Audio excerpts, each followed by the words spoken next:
exciting episode of Flash Talks, the Uncut Edition, where we have real conversations, tackle real issues, and seek real solutions.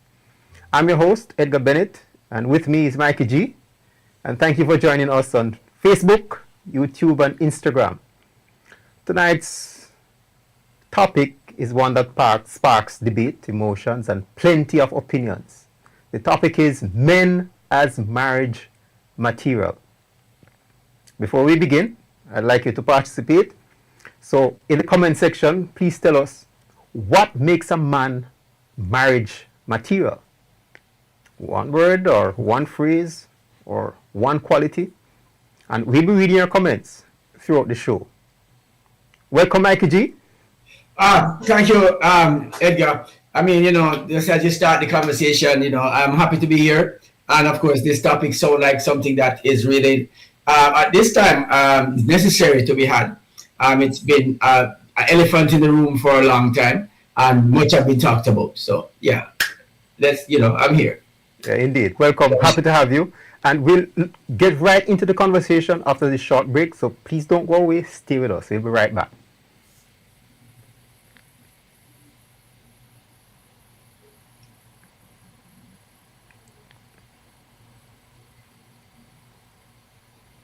How to produce your podcast? Flashpoint Media makes it very easy. We can relieve you of the headache by recording your podcast for you. So, take the first step to getting your content to your desired audience. Contact us here at Flashpoint and your podcast will be live in no time. Our website is www.flashpointmedia.ky or call us at 345-321-6969. That's 345-321-6969.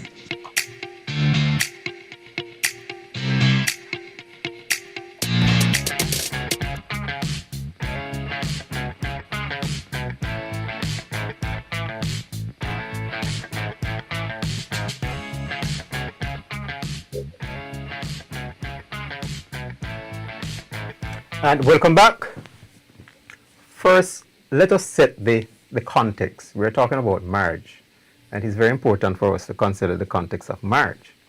Now, the marriage we're talking about is a marriage between a man and a woman, female and male. So we're not talking about civil partnerships and same-sex unions. These are not recognized as marriage. Hence, such relationships are not included in this discussion. So when we hear the phrase marriage material, what comes to mind? For some people, it's money. For others, it's maturity. Some think of love. Others believe it's responsibility. But here's the reality. Marriage isn't simply about finding someone to love.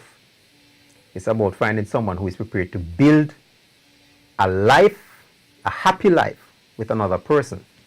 So tonight, we are not asking whether men are perfect. We're asking about what makes a man good marriage material. So what qualities makes a man ready for marriage? And perhaps even a harder question is, are today's men being prepared for marriage or merely for success? Mikey G. Edgar, that's a very loaded question right there, From the offset of it, what makes a man basically marriage material? I would go off the bat and say a man who's capable of earning money and can take care of himself and a wife and a family is automatically marriage material. And that's the standard of it. I mean, in this society, there are so much more to consider because of the way the world has been cultured. So there's much more to say. But I would say what makes a man marriage material, it is just the fact that he's able to take care of himself, take care of a family, and he's ready to go. He's working. He's a working man and willing to work and earn honest wages for his time.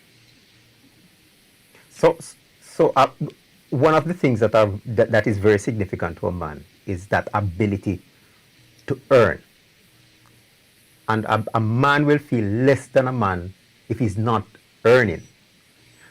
But while it's important to have a job or to be able to earn, how important is character though?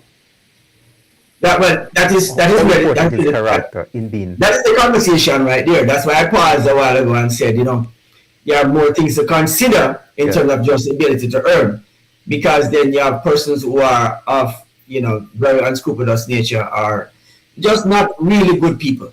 When I say not really good people, just not good people. I don't want to kind of like discuss why they're not good people, but we all know that you can see somebody who's of good standards and have good qualities versus somebody who don't have those good qualities, right? So I guess that is part of the package that it comes with, that the person must have some good qualities about them, or the qualities must be good about them, and being able to have this package together would more than likely qualify them to be eligible for the occasion of marriage. But what normally catches the eye of a woman though? In your opinion, what do you think catches the eye of a woman? Is it Well, is it the job first, or is it the character? Come on, say it again. Is it what first? Is it the job, the ability to earn, or is it the character? If you're going off today's worldview of what catches the eye of a woman these days, I would say to you, it is about money. Has nothing to do with character or anything else. Today's worldview on who is likely to be dated or get the girl, in this sense, it is the man who have money, or seemingly have money. Don't have to have a cent, but he might look as if he does. And so this is the person that is attractive. The character is not so much. That is arguable, because there are people who are going to say, no, that's not good character. But then if you start to tick off the list of things of why women choose men in these times, you would see character as possibly the last thing on the list. Yes. So when we talk about character here, we are talking about having integrity, being honest, having emotional stability, possessing self-control, those finer qualities. Now, there are three things that are very significant for a man. A man wants to be able to earn, yes, have a good job. A man wants to know that he can build or purchase his home, and he wants to acquire a very suitable vehicle, a vehicle that is suitable to his taste. And I remember my brother, well, with mixed feelings, because my brother passed away recently. But for him, he wanted to ensure that he first had his house, he first had his car, before getting married. Now he got his house, got his car, but unfortunately he passed away before getting married. Wow. And Mikey G, I've heard it said very, very often too, that for women, their main problems, or three of their main problems, begin with men. Like menopause? Menopause, menstruation, and mental illness. However, I'm convinced that the solution to women's problems begin with men also. And firstly, it's the man, Christ Jesus. Secondly, mental health. And you alluded to money earlier in our conversation. many persons may have this notion that money is not important, that women are looking forward to character. But No, a woman is not going no, to marry a man who is not not, able to not. take Maybe care before no. of Maybe her. before no. No, money is important. Maybe, maybe 20 years ago, 40, 30 years ago, Yes, but not no. it's more than, it's just more than love, Yes. because many women will tell you, or many women who have divorced or who are thinking of divorce will tell you that I love my husband, or I loved my husband, but the love was clearly not enough. So before we continue, I would like to ask our audience this question, and you could type it in the chat. What character, or what quality do you believe every husband should possess? What quality or character do you, or characteristic do you believe every husband should possess? Or in this sense, every man who desires to be a husband. Or every man who desires to be a husband, or what quality, if you're unmarried and you're looking forward, Seeking a husband, what you're qualities are looking you forward to looking a for? husband, what quality or qualities are you looking for in that individual? Love versus money, Mikey G. Tell us why it is that money plays such an important role. Why can't we just look past the finances and focus more on the romance? Well, as we know, there's a rule of law that suggests that man must have money. It is a high part in this sense. He must be able to be fruitful so he can multiply. And so I would use that avenue or that understanding to express and expound upon this question. That in the fruitfulness in today's world, it would be in money. Money didn't start when that statement was made. Money never existed at all. But what was existing was sheep and vegetables and whatever else and everything else. However that worked out and however that's supposed to go at that time, I'm not certain about should work. But the objective is that man should be fruitful. He should be someone who is able to take care of himself and take care of someone else, and then he can multiply and can continue to do that process. So yes, money is very key to every relationship. But then what we are looking at is not just money is the issue now. It is how much money that one person may have.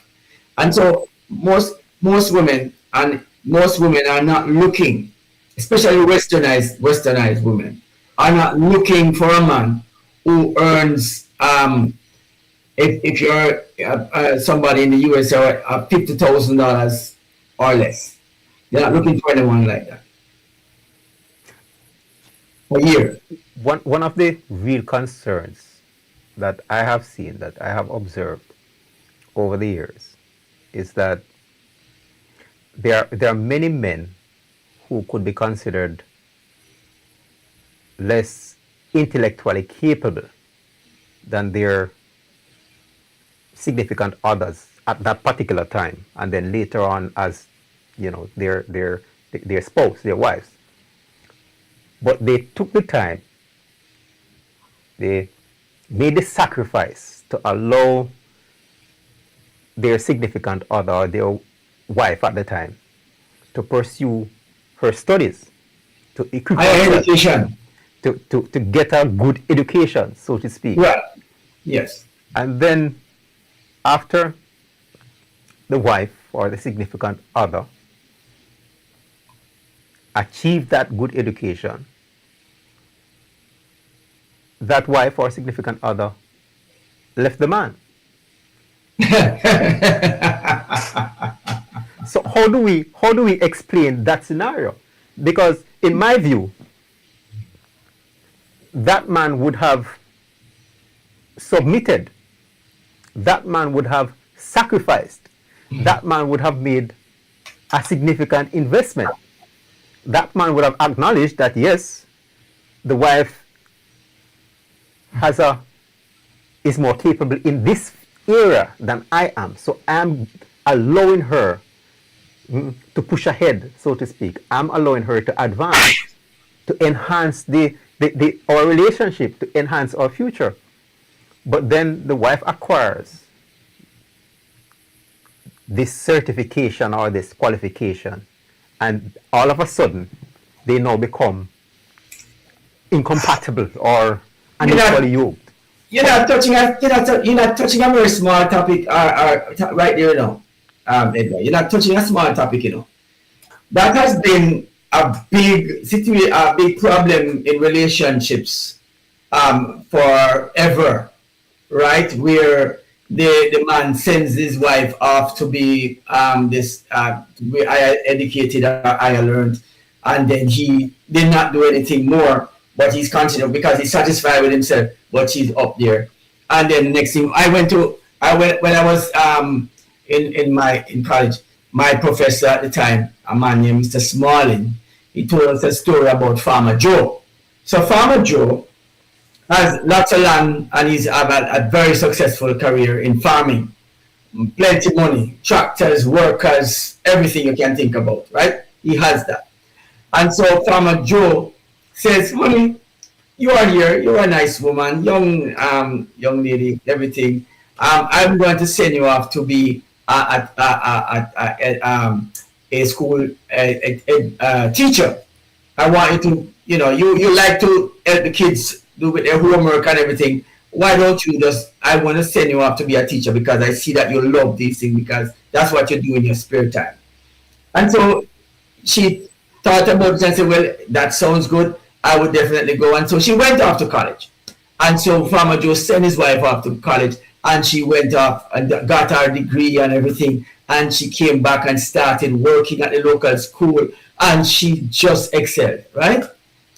However, one day in question, Farmer Joe came in the house and she was putting on her clothes to go out. And Farmer Joe says, well, where are you going? And says, well, I'm going to a function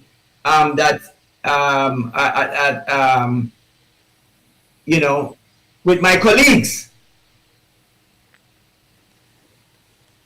It automatically, at this point, exempted Farmer Joe because Farmer Joe was not a part of the colleagues. So, it couldn't go. So immediately, he was not qualified now to sit in the same room as she did. So we find that disparity at times, not in every situation. I'm not going to say a big brush and cover everything, but my mother would say, listen, my son, make the lady parents send them to school, you're not them father. Set them go to school. That's what my mother would say, right? My mother, not my father. My mother would say that. Let them parents send the lady to school and then you will take it from you. But you send woman to school, you're going born for loser. And it is if many men are listening to this podcast and listening to this conversation, and many ladies too, would have found themselves in a situation where they would have been in a relationship with a man who tirelessly work hard, send her to school, further her education, and she's not any longer with him because he suddenly become a bum, he's not qualified, he's not a progressive person, he just want to just stay in them old ways and he want to advance himself, and these are the conversation that comes from that narrative. So I just look at it and I say this is a whole can of worm all by itself. Indeed. Mikey G, let me pause to just read some of the comments or the questions or viewers have sent us. How many men have educated women who are now too good for him? How many men has educated women who are now too good for him? No. That's a whole lot of women. That's a whole lot of women. A whole lot of women. But whole bunch. But moving on from that though, Mikey G, what I have heard some women say is that they have set like some minimum requirements, and if those are not met, they're going to remain single for the rest of their lives. Now, how do you view that? I will say this to you quickly. What we look at is that we have a lot of professional women these days, and so as it stands, women are getting more educated than men, as the statistics says. But I would go to the understanding to say, look at the statistics, one, and say that men are getting, women are not going to get married to a man if he is not of a certain status or whatever it is. That's only for a short time in a woman's life. Because what happened to our ladies is that women don't understand the aging process. And a woman's value is linked to her beauty and her youth in a lot of ways. Not how much money you make and the career you have. It has nothing to do with that. You could be anything you want to do in your life, and you're not valuable to a man for no reason at all. Don't care what career you have, no matter who you could be the prime minister. It don't have that value because he's looking for two things. You understand? He's looking for that two dominant things. That your youthfulness is one of them. Yes. All right. And so that career that a lot of women are using as a platform to stand up to say, I'm a successful woman, and so men are going to be rushing me. No.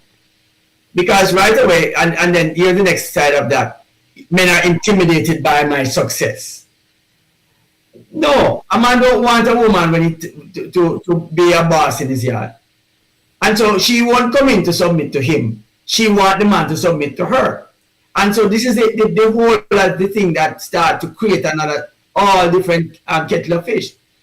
Right? And so this is a man will choose a hairdresser over a lady who's a lawyer or any other career choice who considered to be a very prominent career. Just because of the fact that when he says to her, my honey, this is what we're going to do, she said, okay. Or she listens to him, or agrees with him, or communicates with him in his way that he likes to talk. Understand him, right? And so with the career-driven woman, you have to understand her, and she is insisting that you understand her. And if you don't understand her, you can't live together. And that is usually the way it goes, because you can't find two bulls in the same pen. And so she has moved herself from just being an ordinary woman to be an extraordinary man, right? And so she expects to share the female attributes while acting like a man in the relationship. It can't work. But here's one of the things, though, I think many women overlook or don't seem to understand. And you alluded to it just now. But from the context of a man wanting to feel wanted, because very often the onus is on the men to make the woman know and understand or demonstrate to the woman that she's wanted. But it goes both ways. And very often, women do not understand that a man wants to know that he is wanted by his woman, by his wife. But here is, here's a big issue that a lot of ladies don't know, and a lot of men don't know either. What I know for a fact is that aging is a very significant thing. It's not a simple thing. When you were young, you don't have to do anything to just jump up off the seat. And everybody read between the lines. I'm not going to say anything more than that. Just jump up off the seat, and everything is ready to go. When they get older, a little more pampering might be necessary, because the system is now working not at the full drive as you are youthful, and it is the same for both male and female. There's something that is always going to go. So for a man, in that sense, he is always going to need someone who, at some point, appreciate him, for him to be getting in the mood or the atmosphere of being able to do much in that regard. Which means, if you have somebody who is really not aligned with you and chemically connected, and is somewhat a turn off for you because of the conversation, the attitude that the person may have, and just the disposition, then more than likely, as a man, you will not be functioning at the best quality. And that lady will say, this man him have no use. That's the thing. But then the same man go down the road and Miss Jane rub him head and make him know, say, him are the best man in the world. And him is like a woodpecker boring holes in every tree you can find. What's the problem? It has nothing to do with him can't function. He has a mental block and he will not function with you. And you know having a problem, not the man, you know? And so, because he's going to know, find that Miss Jane all the time, because it's a different problem. So there's much more to it than the physical.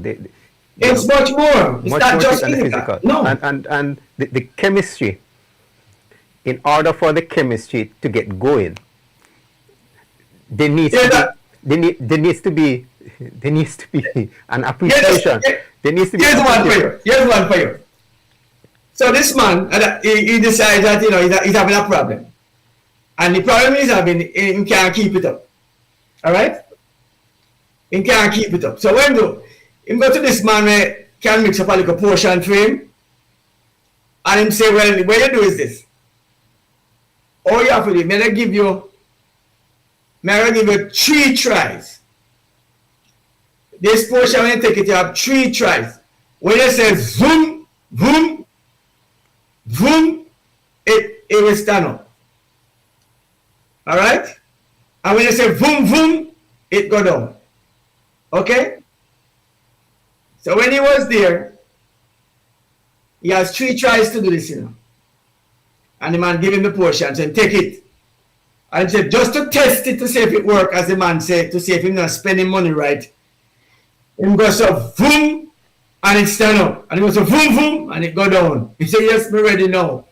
And so he went in and he said, call and said, Darius, come. Darius, come now, Darius. And he bring him in, run into the room, and he goes so, and he go, he carry him in and say, you ready? Darius, you ready? And he goes so, and he said, yes, me ready. And he goes so, zoom. And Darius said, stop it, zoom, and come now. But I want to use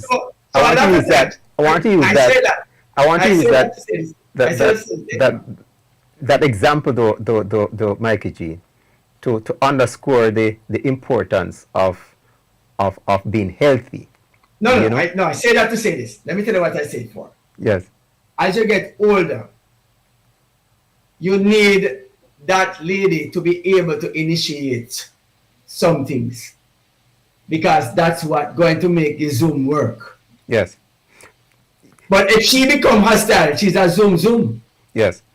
But you understand me? Yes. She become a zoom. And if you go and any man encounter a zoom, he's not going to want to stick around that zoom too long, because it's not going to make anything work for you. Yes.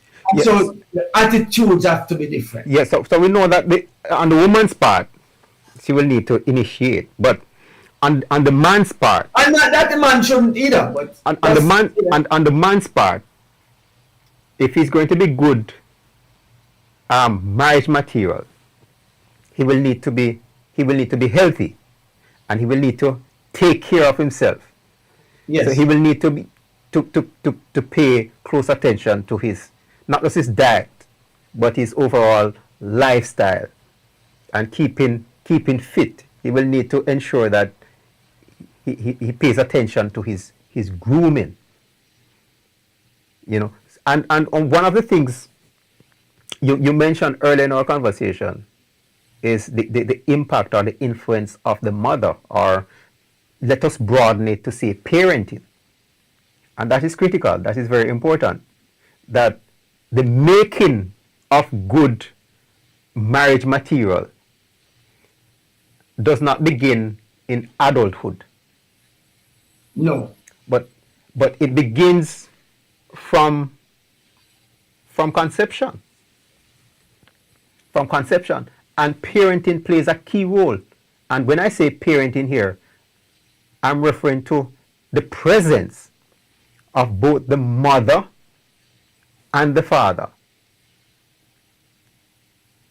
to equip not just the girls with a good education, but with the boys as well, so that the men or the young men are equipped with the necessary skills,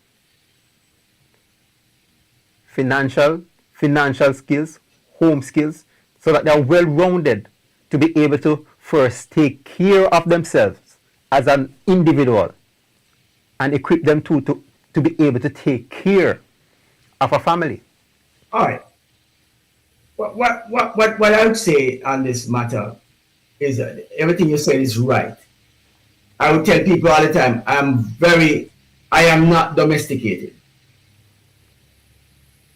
I can cook, wash, clean, and this is not being domesticated. This is simply being able to have my survival skills in place. That's all it is. And these survival skills is very useful to my family. So I can cook for my family. I can ensure that they are kept clean, and I can provide everything else. And so we have seen domestication. We have used the word, and a man able to do these things, to be domesticated. And it's always a way to put down men when you are able to do the things for yourself without having anyone else to do it for you. It is then seen as if you are some form of lower version of manhood. But not being able to feed yourself. My mother tells me one thing, and I always talk about my mother. If all a woman can do is lie down, then you might want to consider a different approach, because there are a dime a dozen for that purpose. All right? So there must be something else that she will not bring to the table. I'm not going to use that argument of bringing to the table, because my argument is always that the man is always provider of his family. And not that he's provider of his family, but then in this world that is now generating the idea that the social and economic structure, a man is not capable by himself anymore on a standard basis, on an average basis, to take care of his family. And so his wife needs to chip in and take care of his family. And she's working more money than him. And so the whole tug and war start who is in power and who is in charge. Leaving that on the table, as it were, you could pick it up and we can discuss that at length. I would say that to you that at this point, he's responsible for taking care of his family.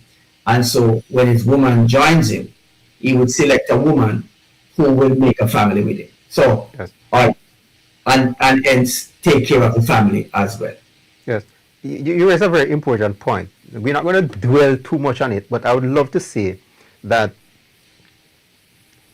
despite the economic harshness that we experience, very often we could live happier lives with less. I can guarantee you that line. We could live True statement. happier lives with less and not allow the economic burdens of everyday life to make us pursue, whether it is careers or jobs or activities to earn, that do more harm to the family than good. But I want us to look at some environment that may make it more difficult for an eligible bachelor to be considered marriage material. For example, is it true that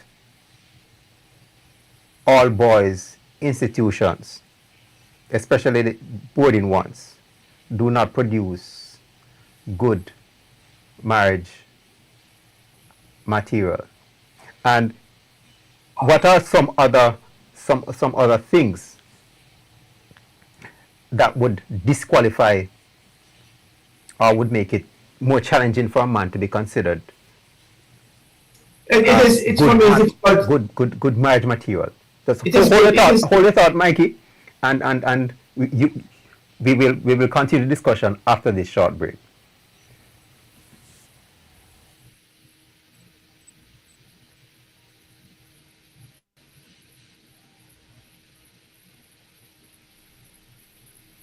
When the world quiets down and the noise of the day fades away, that's when the real conversations begin.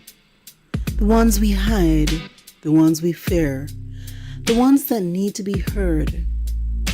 Conversations After Dark with Mario, where the silence ends and truth begins. Every Wednesday night at 10 p.m., Mario takes you on a journey through the real, raw, and rarely spoken truths that shape our lives.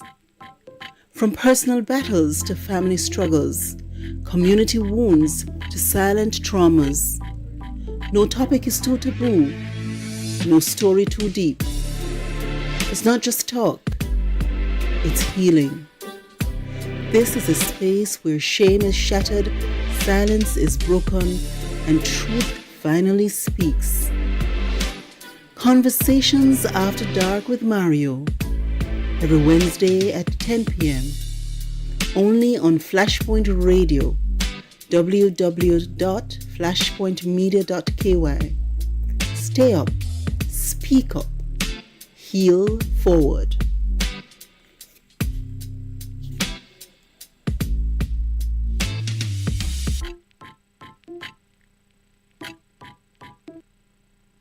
When the world quiet.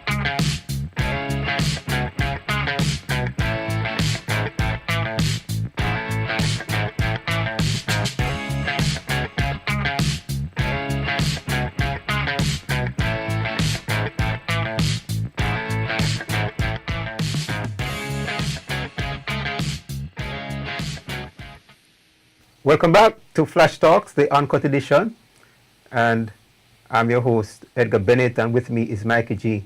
Mikey G, just before the break, we were looking at,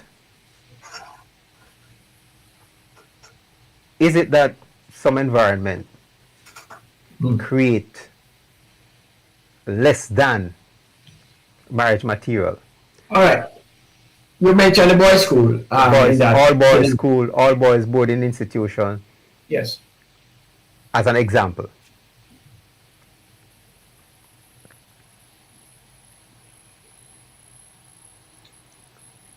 You know, I could say to you that as time changes, we have been recultured in different ways.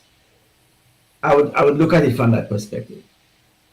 What the all boys institution could have done 50 years ago, today it's a different mindset, a different kind of environment. It's not the same one. In fact, this environment is producing more of a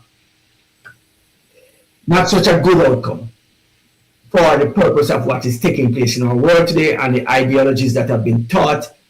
And we are finding that this is just not, I don't want to go into the conversation in that way, but I would say to you, it brings out, for me, I wouldn't send my son to an all-boys school now, since as this same-sex kind of thing is so rampant.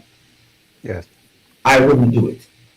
I would send my daughter to an all-girls school because of the nature of the whole thing. I want to be in an environment of a co-ed that they can see the difference between males and females so that they can identify clearly that this is how things function. However, our society don't have a clear example, a lot of clear examples anymore, especially in leadership. And so leaders are now more everything else but who they're supposed to be in terms of a man is not no longer can be seen because he has the attributes looking like a man that he is one. You know, and so this is where the thing comes into being a little more, you know. However, yes, all boys school in its best environment or its best highest status should be able to produce more men for the world of marriage, as opposed to it should be, not as opposed to anything else, but it should be able to do that. It should be able to produce these men, because it would teach young men how to be husbands, and this should be a part of the curriculum. Now, if it's not doing that, then the all boys school is not valuable for anything else more than just saying it's all boys school. You know, and this conversation is not a simple one either. Yes. Here is where I segue this into the family setting and into for persons who are, claim to have a Christian nation, and that's where we are. We're not Muslims, though we have many different religious beliefs and ideologies amongst us. But we find also that the church plays a very valuable and important role in ensuring that these attributes are obtained through the teachings of the church itself, which means the church not only set values or set standards for values, but also should put in place the training mechanism that trains husbands and train wives. You know, where the Bible says that I'm going to turn to a church service now, where the Bible suggests that the women should teach the women and children. Yes. That's a very big ministry for women. It's the last thing women want to do within our church organization. They want to teach the men instead, and not the women, as the Bible suggests. Yeah. But here is where that's where it gets muddy now. They want to be the teachers of men. And it is not that you're anti-women and anti-women who want leadership or anything like that. Nothing to do with that. But there's a place for the women, for them to be responsible, and there's a place for the men to be responsible. It's like you being a father in your house. You're responsible for being daddy. Yes. And the mother is responsible for being mommy. Yes. I think it operates the same way in every field of society, but then there's a job description that comes with something else, and that's when that job description determines that. Yes. But roles are simple. They are just you're male and you're female, and those are what you do. Yes. So the church should take on the responsibility of training young men to be husbands, and young ladies how to be wives. Yes. So when that has failed, you can't blame anybody and say the young people are worthless and that they are wayward and all of that, because your mechanism has failed them completely. And so whatever happens next, they will do. And for your best effort, I mind you, I would add that people will do whatever they want, as you are an elder at some point. And so if you have children and your child decides that he wants to do whatever he chooses to do or she chooses to do, when they come of age, you have no control over that. So you can't be held accountable for their actions. But as long as they're under your roof, or under my roof, they will abide by my principle, and they are in my subordinates who will be taken care of by me. Yes. I am responsible. So Mikey, you have taken the conversation, or you have expanded on the different institutions that influence or nurture a man in becoming good marriage material. Right. You have mentioned the home as an institution. You have mentioned the school as an institution. You have mentioned the church as well. I am somewhat biased towards an all boys or all male institution. I don't like it. Period. I don't like it at all. I attended Monroe College. And for 7 years, those 7 years, I boarded. But what is important is the purpose and the direction that such an institution instills in young men. And even now, and it is not unique to me, I've heard many ladies say that the students or the men that attended Monroe, they can identify them. There's something different about them. In the same breath, though, I will not discount what you said with regards to what has been happening in society in recent days or in recent times. That has affected the ideal. Yes. Or some of those ideals. Yes. And my wife, for example, would not have sent our sons to Monroe. No. If we were not no. Yes. Not no. Not no. Not no. And, no. and she taught at several co-ed institutions. Yes. And if we were in another location, then we would have had to have a deeper conversation or discussion on the matter. But the important role of institutions cannot be discounted. And you mentioned you mentioned the church. Yes. Above and beyond, yes, teaching our young men and our young ladies, yes, mm-hmm, to be suitable for marriage. Suitable for marriage. Yes. The church has a responsibility. At the highest degree. The highest, yes, to encourage. Yes. Our young people, or young men and young women, to form healthy relationships. Because before courtship, before marriage, it is important for us to have healthy relationships, have healthy interactions, have healthy conversations, have healthy recreational activities. And if we do this, we will see a marked difference in how we form relationships later, and those relationships will produce better marriages. But it has to come from earlier on. It has to come from encouraging our young children, how we nurture our young children to relate to each other. And Mikey G, you know that I have we have our concerns as it relates to how the different roles in the homes are being advertised or are being, what should I call it? No. Promoted. Are being promoted. Yes. Now, I find it challenging to refer to. Because growing up, when we heard of elders spoke to a male. And I would say to you rightly so, what we are looking at is a confusion of how we have done this, right?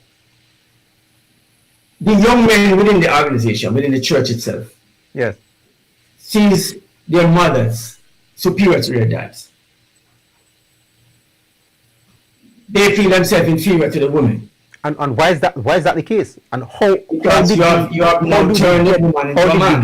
How did we get here? No. You have now turned. This is the thing, and I want to say this. In the standard world of work, anybody can be employed for any job. Anybody can be employed for any job in the standard place of work. Right? A woman can be a manager of the office or the plant or the CEO of any company. She can be the owner of the company. The man can be the owner of a company, and anybody can be anything. When it comes to the home and the church is the same in relation to itself operates in the same basis. None of those operate outside of the standard, which sets the male in the headship of his house. So if we're going to go there and we talk about this, so what we have done so far, we have confused the youngsters as to saying the mother is elder at home, at church, and the only way she can be elder at church is because she's a head of her home. You can't say you're elder and you're not head of your home, because that's a principle.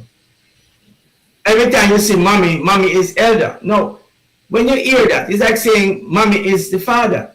The moment you say elder, you say father at the same time, you know. That's the word you're hearing. That's what you're hearing immediately. And it is difficult for me to say this now and somebody listening to it without being triggered and feeling offended because they have been in a role, assigned a role that it seems like a good idea, but if you listen to the context of it, you have been disenfranchised and you're disenfranchising. If you have sons, your sons. If you have daughters, you have disenfranchised your daughters as well, because your poor daughters think that they are men as well.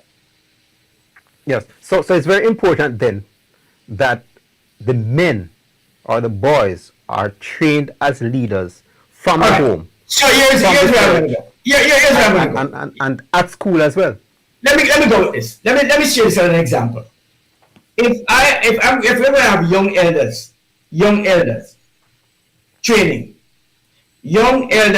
which the church don't embark upon that so rapidly. I don't hear it anywhere. If it is said, it is fragmentedly said. One set of persons say one thing, another set say something else. But young elders training. If you say you're going to have young elders training, who turns up? You have women that will turn up. But it can't happen. Because when you say you're going to have young elders training, it's the same thing you're going to say as you're going to have husband training. Yes. If you say you're going to have young elders training is husband training, you know. It's the same thing. It's not one or the other.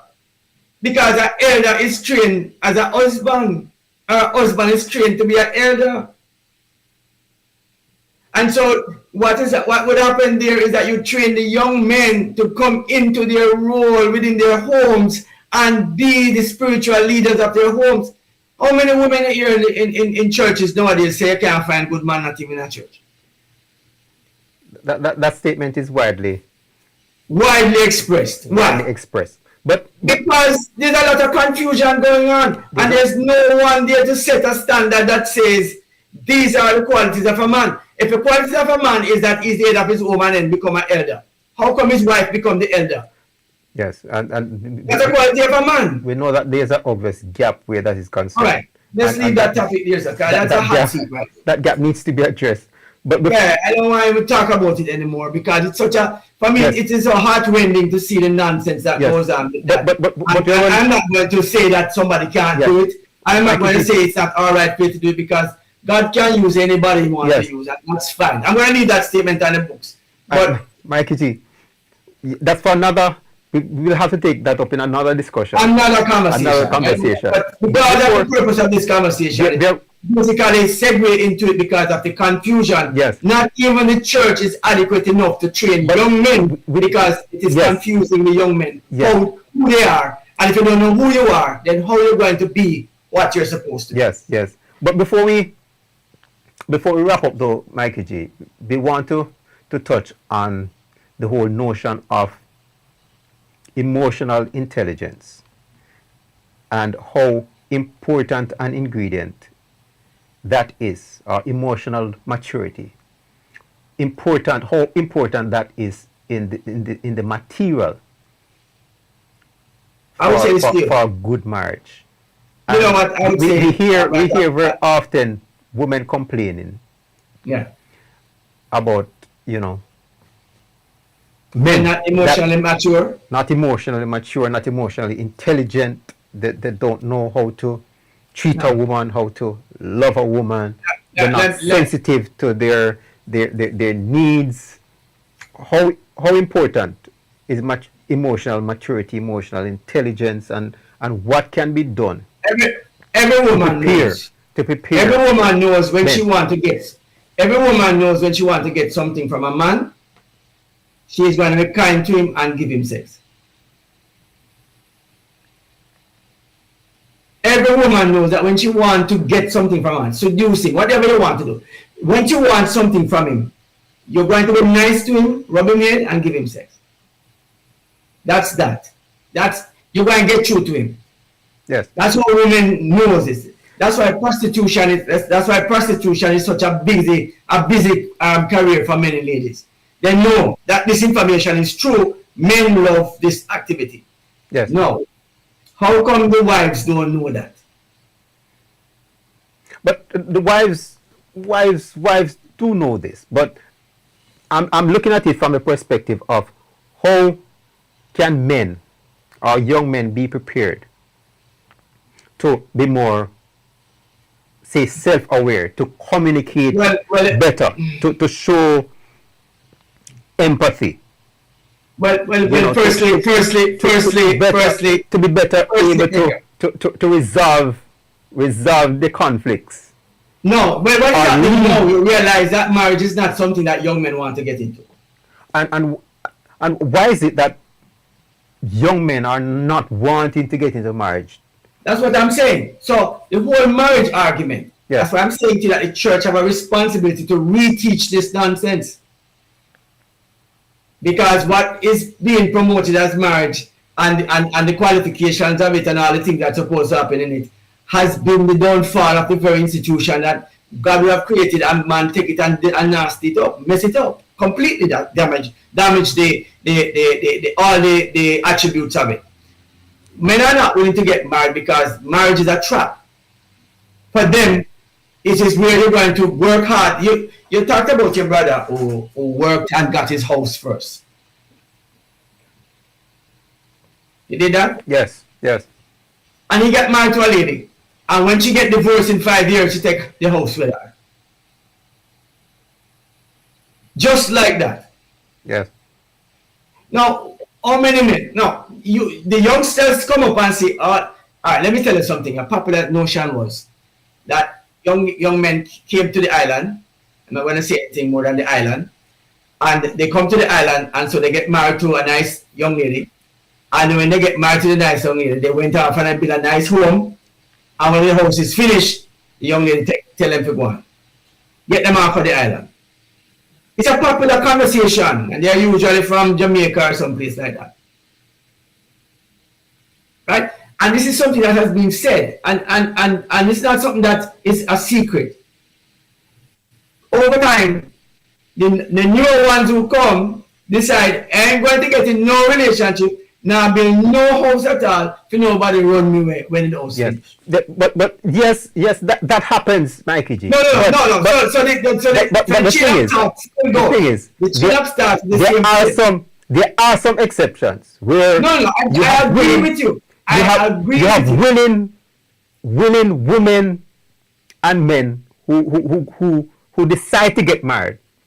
I agree with you. And they have certain challenges, because if the gentleman were more trained or nurtured to be more emotionally intelligent or emotionally stable or to communicate better, then he would have been able to lead better in the management of conflicts within a relationship. Because the conflict of a relationship has nothing to do with managing the conflict in some of these cases.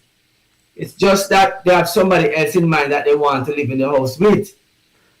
No, but there are genuine cases where and so no matter how much conflict, no matter how genuine you are, you can't resolve that because we didn't touch, they want to stay. one of the things we didn't touch was what are some of the issues, what are some of the other issues that would have negatively impacted a young man, probably in his youth, in his childhood. For a clear example is that of abuse, whether it is physical abuse or whether it is sexual abuse, that would have would have negatively impacted that young man and caused him not to be the best material for marriage.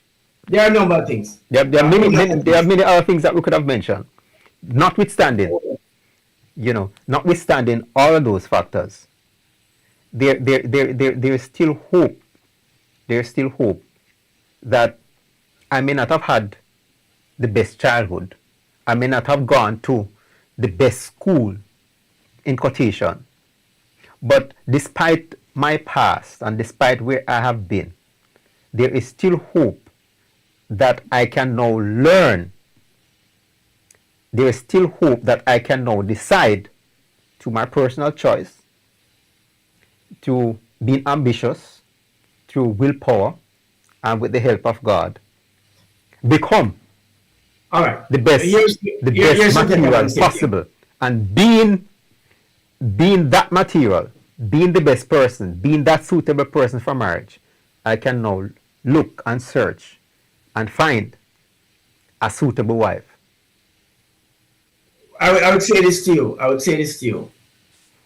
That what we have been encountering, and we have not touched on the topic at all, is single family homes where mothers are the ones who raise the boys. And these boys, when you raise them, you're raising them to be like a lady, or they're not going to be functioning. You realize how many men are less manly these days? Yes, but the question that triggers from that scenario is, where are the men, or where were the men? Many women, no, that's one way to trigger the scenario, because that's another argument altogether. We can get into all of that. But what I'm saying is, and that is, a lot of times, like for example, a man is not with the lady again because of whatever the reasons are, but he still wants to see his child, his son, for example.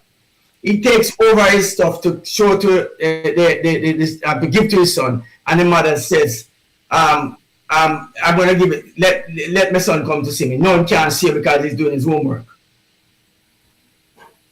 She keeps the son from the father, right? And so you have a lot of these things that goes on, that the women control the narratives and separate them. And the first question is asked, are you still with the woman, the girl Keisha down the road? A little dry foot girl Keisha. You can't see your son. As a punishment for men to be a part of their children or their sons' lives in a lot of ways. So this is just one of many scenarios. Yes. However, I would say that the long and short of it is that, and that's why I link it back to the church being the place when you find a situation where the single parent or single mother, and she is aligned to a church group at some point, there should be a mechanism in place that take charge of that youngster to teach him mentorship as a male. Yes, but thank you for that. Apparently, unfortunately, Mikey, we have run out of time, and we thank the audience for staying with us. There are so many aspects to this conversation, and we cannot exhaust this conversation in just one show. But I would like for us to contemplate the fact that despite the many wrongs that are happening to marriage or to marriages, it is still a beautiful thing. It is still a wonderful thing. And irrespective of where you are in life, whether you are married or you're not married, or you're hoping to be married, whether you're divorced, whether you experience a divorce, your parents may have divorced, please encourage, whether it is your children, your relatives, or your family members, to choose to work on their marriages, because it can be a healthy thing, it can be a beautiful thing. People divorce because they choose to. People have successful, happy marriages because they choose to and they work at it. I won't be the one to judge you as to the decisions that you make. But in life, we have different opportunities. We have different experiences. And I'm not going to allow my experience to color your experience or to color the decisions that you make. But God, we have to remember, and we're not going to take this as the Grand Revival Bible study, but we have to remember too that God had designed, or the purpose for which God designed marriages. And the fact that He designed it means that with Him, it is still more likely that it can be successful and a happy lifelong union. And if we align ourselves with Him, we can be that right person in order to help the other person we choose to have a happy experience or a happy life, a happy union together. What we know for a fact is this, is that when the government gets involved, and let's do this, and I'm going to just put it on the table like this. The church is no longer responsible for marriage, and marriage was given to the church according to the Bible. If persons get married outside of the Christian principle or the biblical principle, then that's all right too. But there's no judge, no justice of the peace, and no 7-Eleven person on a corner in Vegas somewhere who have the right to perform a marriage outside of the office of the church itself and the biblical principle. So far, we realize that the judge on a bench can do it, and it's no more, and the pastor in the church can do it, and he's not more significant than the judge who does it. So something is wrong with marriage, completely wrong with it. It's not where it started, and so because of that poison that has been placed in it, it is not what we are supposed to have. And the reason for it to be so toxic and so disregarding and disrespectful for those who are participating in it, because they first don't know. I would say to you that the one thing that marriage, the ingredient that marriage needs for it to function is two things. Wives, submit to your husbands, and husband, love your wife as Christ loved the church and died for her. That's it. Nothing else. The one thing that no woman wants to do is to submit to her husband. And so if that's not going to happen, and submission is not going to be a part of the package, then you couldn't be expecting a happy, wonderful marriage. Now, if you're in a marriage and you're not loving your wife, and you expect the marriage to work, then you won't expect a happy, loving environment and happy, right? So there's two elements that needs to happen. And this unfortunate thing is that this same principle applies to the church, that Christ is head of his house or head of the church, and the church submits to Christ. Yes. Just the same way as man is head of his house and the wife submits to him. Now, when that don't happen, if the church don't submit to Christ, will Christ come for the church? Yeah. So. No. The answer to this question: if the church do not submit to Christ, will he come for that church that don't submit to him? The church that Christ will come for is the church that submits to him. So the one that don't submit to him will not come for that one.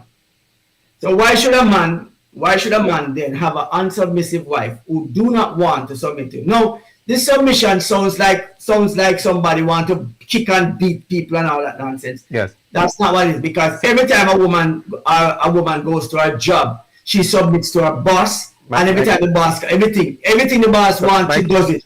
Mikey, we have to have part 2 to this discussion.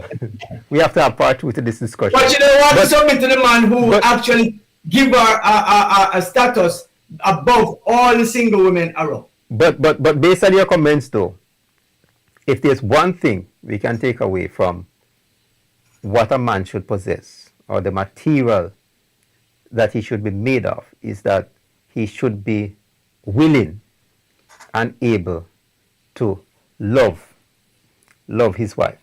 And here's the last thing I'll say, Edgar.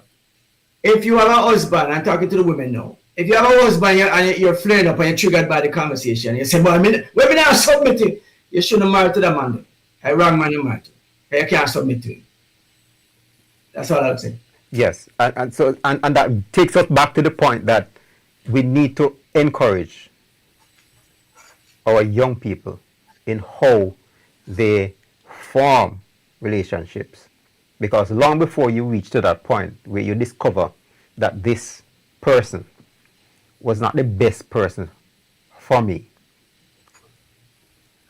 And at what point did you reach that stage though? Yes, you would have You would have gone to college now. You'd have gotten a chance to go to university. You would have understood. And you start to get a new job. You start to have colleagues now. And the person we have at home is not the qualified one that you can sit around with, because the colleagues smell better than him at home. So it's very important that we form good relationships, that we be the right persons, and that we develop ourselves and develop each other so that we can make our lives better, we can enhance the lives of others. And while we occupy till he comes for us, we submit to him and love each other as we love ourselves. Well, audience, thank you for joining us for another episode of Flash Talks, the Uncut Edition. And thank you, Mikey G, for your insightful comments and provoking thoughts. If tonight's conversation challenged you, encouraged you, or made you think differently, please share this broadcast with someone else. Don't forget to subscribe, follow Flashpoint Media on all our social media platforms, and turn on notifications so you never miss an episode. I'm Edgar Bennett. Until next time, keep growing, keep learning, and keep having the conversations that matter. Good night, and God bless you abundantly.